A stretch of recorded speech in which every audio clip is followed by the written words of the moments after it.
प्रिय भक्तों, आज मैं आपको एक कथा सुनाने जा रही हूँ जिसे सुनने मात्र से आपके जीवन में सुख संपत्ति और धन की वर्षा होगी। तो चलिए कथा को प्रारंभ करते हैं। माता पार्वती महादेव शिव से कहती हैं, घर की यह 5 वस्तुएं देने से आती है भयंकर गरीबी, इसलिए घर की ये 5 वस्तुएं कभी भी किसी को नहीं देनी चाहिए। फिर महादेव शिव कहते हैं, कौन सी वह 5 वस्तुएं हैं जो नहीं देनी चाहिए। फिर माता पार्वती कहती हैं, आज आपको माँ लक्ष्मी की एक प्राचीन कथा सुनाने जा रही हूँ। इस कथा के माध्यम से आपको पता चल जाएगा कि एक स्त्री को अपने घर की कौन सी चीजें दूसरों को नहीं देनी चाहिए। जो भी स्त्री यह चीजें दूसरों को दे देती है, माँ लक्ष्मी उसके घर को छोड़कर चली जाती हैं। आपको वह प्राचीन कथा सुनाती हूँ। पूर्व काल की बात है, मध्य देश में एक अत्यंत शोभायमान नगरी थी। उस नगरी में सुस्मिता नाम की स्त्री अपने पति और सास ससुर के साथ निवास करती थी। सुस्मिता जो सत्य धर्म का पालन करने में तत्पर और गृह कार्य में दक्ष थी। सुस्मिता का स्वभाव अत्यंत दयालु था। वह सदैव दूसरों की सहायता किया करती थी। सुस्मिता का पति एक व्यापारी था। उसकी अनाज की एक दुकान थी। वह बाजार में लोगों की जरूरत की चीजें बेचा करता था। सुस्मिता अपने पति से बहुत प्रेम करती थी। वह अपने पति को परमेश्वर मानकर उनकी सेवा करती थी। सुस्मिता रोज पति से पहले जागती थी, अपने घर का आंगन साफ करती थी, फिर रंगोली बनाकर आंगन सजाती थी। इसके बाद वह घर को साफ करती, स्नान आदि करके तुलसी को जल देती और देवी देवताओं की पूजा करती। इस तरह वह रोज अपने नित्य कर्म करती थी। सुस्मिता ने कभी किसी का अनादर नहीं किया। वह सभी से मधुर वाणी में बातें करती थी। सभी लोग सुस्मिता को देखकर कहते थे, यह तो साक्षात लक्ष्मी की समान गुणों वाली स्त्री है। वह अपने परिवार को बहुत अच्छे से ख्याल रखती थी। इसके अलावा सुस्मिता दान धर्म करते समय कभी पीछे नहीं हटती थी। उसके द्वार पर जो भी याचक आता, वह उसे दान दिए बिना नहीं भेजती थी। उसके द्वार से कोई खाली हाथ नहीं जाता था। जो भी भूखा उसके द्वार पर आता, वह भरपेट भोजन करके ही लौटता था, जिससे सभी याचक अत्यंत प्रसन्न होकर उसे आशीर्वाद देकर लौट जाते थे। सिर्फ इतना ही नहीं, सुस्मिता अपने पड़ोसियों की भी मदद करती थी। उसके पड़ोस में जो भी गरीब और दुखी लोग रहते थे, उन्हें वह रोजाना खाना दिया करती थी। पड़ोसियों को जो भी चीजें चाहिए होती थी, सुस्मिता बिना सोचे समझे ही दे दिया करती थी। इस कारण से सुस्मिता के पड़ोसी भी उसका बहुत आदर करते थे। वे कहते थे, अरे यह सुस्मिता तो साक्षात देवी है। देवी अन्नपूर्णा ने ही सुस्मिता के रूप में जन्म लिया है। लोग जब भी सुस्मिता की तारीफ करते तो वे सभी उसके बारे में अच्छी बातें ही कहते। लेकिन लोगों की बातें सुनकर भी सुस्मिता ने कभी घमंड नहीं किया। वह उन सभी से आदर और सम्मान से ही बात करती थी। फिर एक दिन की बात है, सुस्मिता की एक पड़ोसन उसके घर आती है। सुस्मिता उसका स्वागत करती है और बड़े प्रेम से कहती है, हे बहन, हमारे घर में तुम्हारा स्वागत है। आज किस कारण से तुम्हारा मेरे घर पर आगमन हुआ है? यदि कोई वस्तु चाहिए तो तुम मुझसे मांग लो, मैं तुम्हारी अवश्य मदद करूंगी। सुस्मिता की पड़ोसन कहती है, बहन, आज मेरे घर पर बहुत से रिश्तेदार आए हैं और मैं उनके लिए भोजन बना रही हूँ, इसलिए मैं तुमसे चकला बेलन और तवा मांगने आई हूँ। अगर तुम मुझे कुछ समय के लिए यह चीज़ें दे दोगी तो बड़ी कृपा होगी। मैं काम खत्म होते ही इन्हें लौटा दूंगी। सुस्मिता कहती है, अरे बहन, इसमें क्या बड़ी बात है? मुझे अभी चकला बेलन की ज़रूरत नहीं है, तुम इन्हें ले जा सकती हो। रुको, मैं अभी लाकर देती हूँ। फिर सुस्मिता रसोई में जाती है और चकला बेलन और तवा लाकर पड़ोसन को देती है। पड़ोसन कहती है, बहन, तुम्हारा बहुत बहुत धन्यवाद। आज तुमने मेरा काम आसान कर दिया। मैं मेहमानों को भोजन कराकर तुम्हारा चकला बेलन जल्दी लौटा दूंगी। सुस्मिता कहती है, कोई बात नहीं बहन, जब तुम्हारा काम पूरा हो जाए तब लौटा देना। फिर पड़ोसन सुस्मिता का चकला बेलन और तवा लेकर चली जाती है। कुछ समय बाद एक और स्त्री सुस्मिता के घर आती है। सुस्मिता उसका भी प्रेम से स्वागत करती है और पूछती है, पधारो बहन, आज तुम्हें मुझसे क्या काम है? संकोच मत करो और बताओ तुम्हें क्या चाहिए, मैं जरूर मदद करूंगी। तब वह स्त्री कहती है, हे बहन, मेरे घर में बहुत गंदगी हो गई है और मेरे पास साफ करने के लिए कुछ भी नहीं है, इसलिए मैं तुम्हारे पास झाड़ू मांगने आई हूँ। अगर तुम्हें कोई समस्या न हो तो कृपया मुझे अपनी झाड़ू दे दो।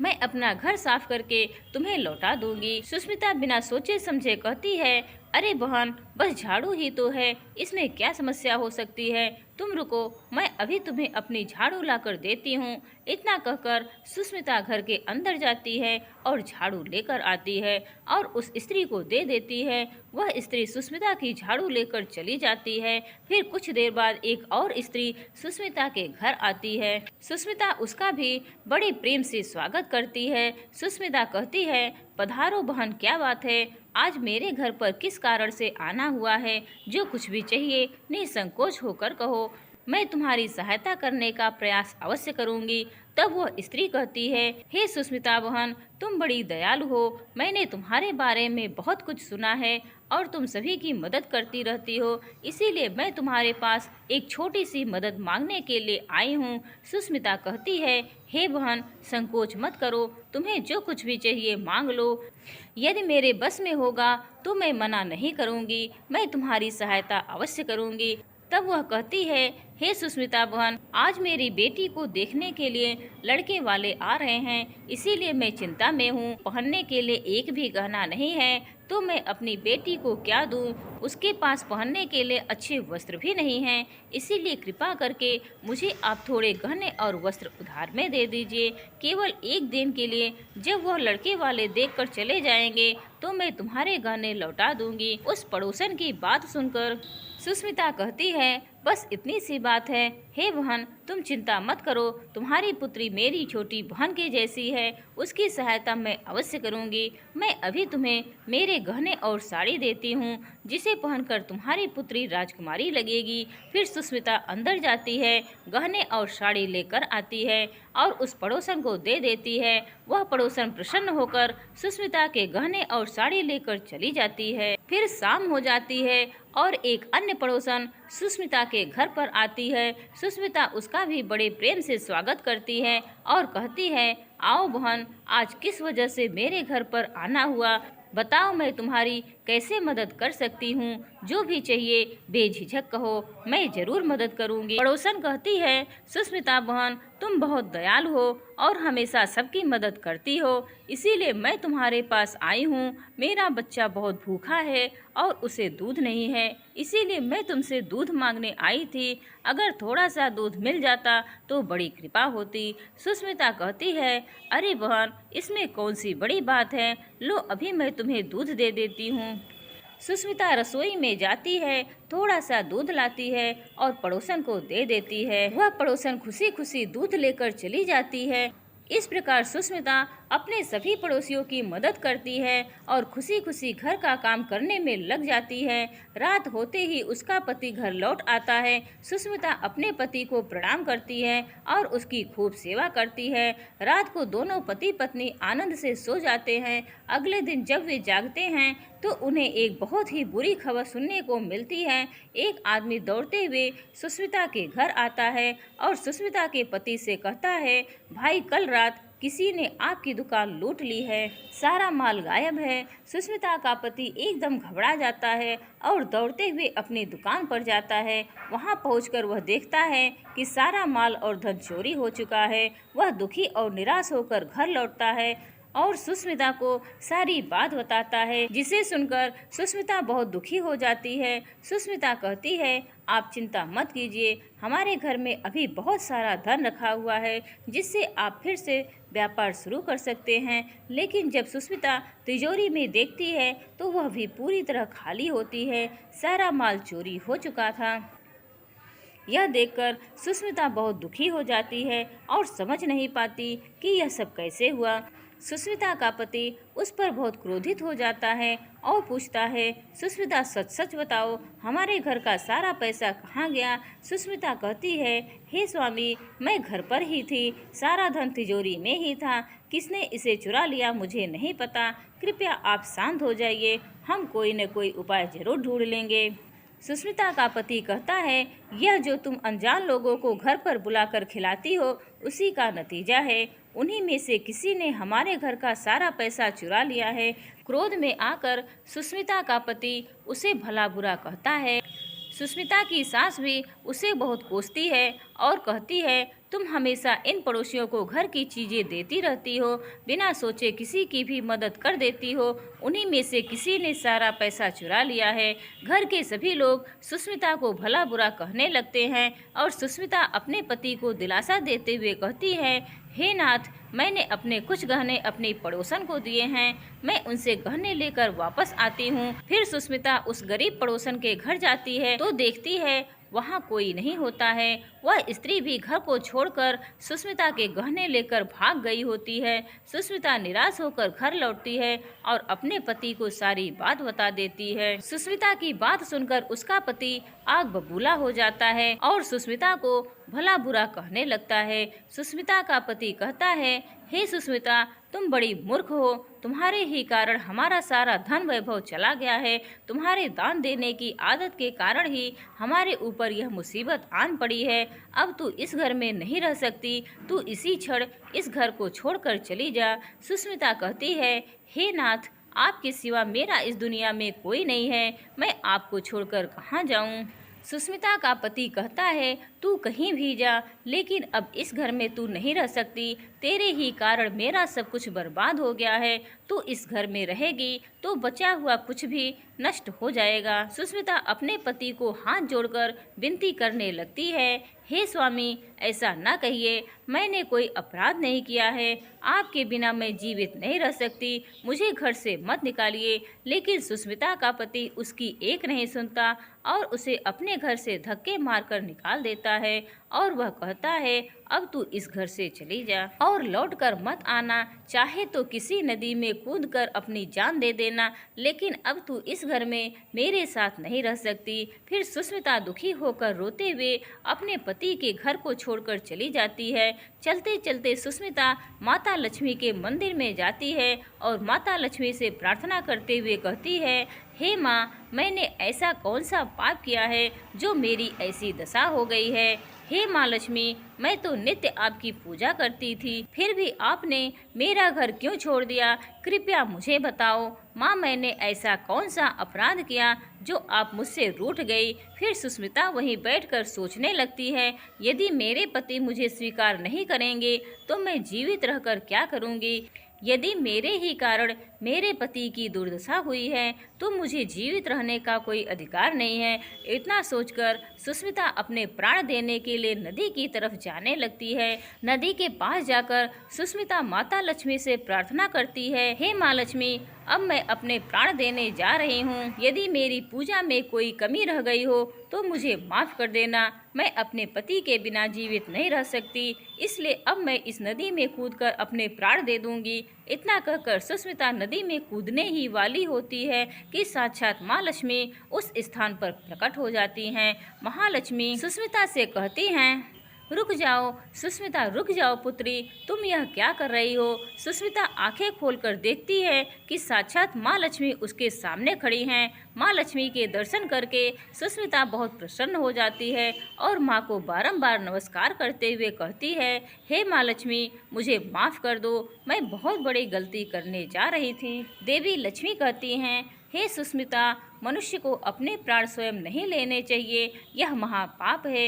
ईश्वर ने जो शरीर दिया है उसे ऐसे नष्ट नहीं करना चाहिए। सुष्मिता कहती है, हे माँ, मैं मजबूर हूँ, मेरे पति ने मुझे छोड़ दिया है और एक स्त्री अपने पति के बिना नहीं रह सकती। मैं अपने पति के बिना जीवित नहीं रह सकती, इसीलिए मैं अपने प्राण देने जा रही हूँ। देवी लक्ष्मी कहती हैं, हे सुष्मिता, मैं सब कुछ जानती हूँ और यह भी जानती हूँ कि तुम्हारे पति ने तुम्हें क्यों छोड़ा है। यह सब तुम्हारी ही गलती के कारण हुआ है। तुमने अनजाने में कुछ ऐसी चीज़ों का दान किया था जिसके कारण मुझे तुम्हारा घर छोड़ना पड़ा। जो भी स्त्री अपने घर की इन चीज़ों को दूसरों को दे देती है उसके घर में मेरा वास नहीं होता, मैं उन वस्तुओं के साथ ही उनका घर छोड़ देती हूँ। तब सुष्मिता कहती है, हे माँ, वे कौन सी वस्तुएं हैं, कृपया मुझे बताइए। मैंने कौन सी वस्तुओं का दान किया जिसके कारण आपने मेरे घर का त्याग किया है। देवी लक्ष्मी कहती हैं, हे पुत्री, अब ध्यान से सुनो। मैं तुम्हें उन चीज़ों के बारे में बताती हूँ जो किसी भी स्त्री को दूसरों को नहीं देनी चाहिए। इन चीज़ों का दान करने पर मैं उस घर को छोड़कर चली जाती हूँ। सबसे पहली वस्तु है चकला, बेलन और तवा। किसी भी स्त्री को अपने घर का चकला, बेलन और तवा कभी दूसरों को नहीं देना चाहिए। रसोई घर में इन वस्तुओं का महत्व सबसे अधिक होता है। इन वस्तुओं की पवित्रता सदैव बनी रहनी चाहिए। इन्हीं वस्तुओं से महादेव विष्णु को प्रसाद बनाया जाता है और तवे पर बनी पहली रोटी भी गाय को खिलाई जाती है। इसीलिए इन वस्तुओं को हमेशा स्वच्छ और शुद्ध रखना चाहिए। दूसरों को देने पर यह अपवित्र हो जाती है और फिर इनका उपयोग करना अशुभ फल प्रदान करता है। इसीलिए सुस्मिता, तुमने अपने रसोई घर से चकला, बेलन और तवा अपनी पड़ोसन को देकर पहली सबसे बड़ी भूल की है। आगे माँ लक्ष्मी कहती हैं, हे सुस्मिता, अब तुम दूसरी वस्तु के विषय में सुनो। तुमने अपनी पड़ोसन को अपने घर में रखी झाड़ू दे दी जिसमें मेरा सदैव वास होता है और जो मुझे सबसे अधिक प्रिय है। तुमने उसे ही दूसरे को दे दिया तो फिर मैं तुम्हारे घर में कैसे ठहरती। हे सुस्मिता, जो भी स्त्री अपने घर की झाड़ू दूसरों को दे देती है वह मुझसे दूर हो जाती है। मैं उसके घर को छोड़ देती हूँ। झाड़ू से घर की सफाई की जाती है और जहाँ सफाई होती है वही मेरा वास होता है। इसे ध्यान में रखना। सुस्मिता, घर में झाड़ू को हमेशा छिपा कर रखना चाहिए। झाड़ू पर बाहरी व्यक्ति की नज़र नहीं पड़नी चाहिए। झाड़ू एक अत्यंत पवित्र वस्तु है। इसे पैर नहीं लगाना चाहिए और इससे कभी गंदगी साफ नहीं करनी चाहिए। माँ लक्ष्मी कहती हैं, हे सुस्मिता, अब तुम तीसरी वस्तु के बारे में सुनो जो एक स्त्री को कभी दूसरे को नहीं देनी चाहिए। वह है आभूषण। एक स्त्री को अपने आभूषण कभी अन्य महिला को नहीं देने चाहिए। मैं सदैव ही आभूषण में वास करती हूँ। स्त्री के 16 श्रृंगार में गहने का बहुत अधिक महत्व होता है। एक विवाहित स्त्री को अपने आभूषण कभी अन्य स्त्री को पहनने के लिए नहीं देने चाहिए। जो स्त्री अपने आभूषण अन्य स्त्रियों को देती है उसके जीवन में दुर्भाग्य आता है। हे सुस्मिता, अब मैं तुम्हें चौथी वस्तु के बारे में बताती हूँ। किसी भी मनुष्य को शाम हो जाने के बाद कभी सफ़ेद रंग की वस्तुओं का दान नहीं करना चाहिए। लेकिन तुमने शाम के समय दूध का दान किया था। शाम को दूध का दान करने से जीवन में दुर्भाग्य आता है। शाम को सफ़ेद रंग की चीज़ें दान करने से मनुष्य के जीवन में अशुभ काल आता है। माँ लक्ष्मी कहती हैं, हे सुस्मिता, अब मैंने तुम्हें उन सभी वस्तुओं के बारे में बता दिया है जिनका दान कभी नहीं करना चाहिए। यह वस्तुएं कभी दूसरों को दान या सहयोग में या उपयोग में नहीं देनी चाहिए। सुस्मिता कहती है, हे माँ लक्ष्मी, मुझसे बहुत बड़ी भूल हो गई है। मैं इन बातों से अनजान थी। कृपया मुझे क्षमा करो और मुझे प्रायश्चित करने का एक मौका दो। देवी लक्ष्मी कहती हैं, हे सुस्मिता, तुमने प्रायश्चित पहले ही कर लिया है, इसलिए अब तुम अपने घर लौट जाओ। मैं तुम्हें तुम्हारा संपूर्ण वैभव और धन संपत्ति लौटा देती हूँ। इतना कहकर माँ लक्ष्मी वहाँ से अंतर ध्यान हो जाती हैं। फिर सुस्मिता माँ लक्ष्मी को धन्यवाद करती है और घर की तरफ जाने लगती है। तभी उसका पति उसे ढूंढते हुए आता है। वह सुस्मिता के पास आकर उससे क्षमा मांगता है और कहता है, हे सुस्मिता, मुझे माफ़ करो। मैंने तुम्हें बहुत भला बुरा कहा था। तुम तो साक्षात देवी के समान हो। माँ लक्ष्मी की कृपा से हमें अपना सारा धन और वैभव वापस मिल गया है। जिन लोगों ने हमारा धन लूटा था उन्होंने हमारा धन लौटा दिया है और तुम्हारा नाम लेते हुए क्षमा मांग ली है। यह सुनकर सुस्मिता बहुत प्रसन्न होती है और अपने पति के साथ घर लौट जाती है। माँ लक्ष्मी की कृपा से सुस्मिता के घर में फिर से सुख समृद्धि आती है और उसके बाद से सुस्मिता ने अपने घर की यह 4 चीज़ें कभी भी दूसरों को नहीं देती है। इस पवित्र कथा को बोलते समय अगर कोई त्रुटि हो तो क्षमा चाहती हूँ। उम्मीद करती हूँ आप सभी को ये वीडियो अच्छी लगी होगी।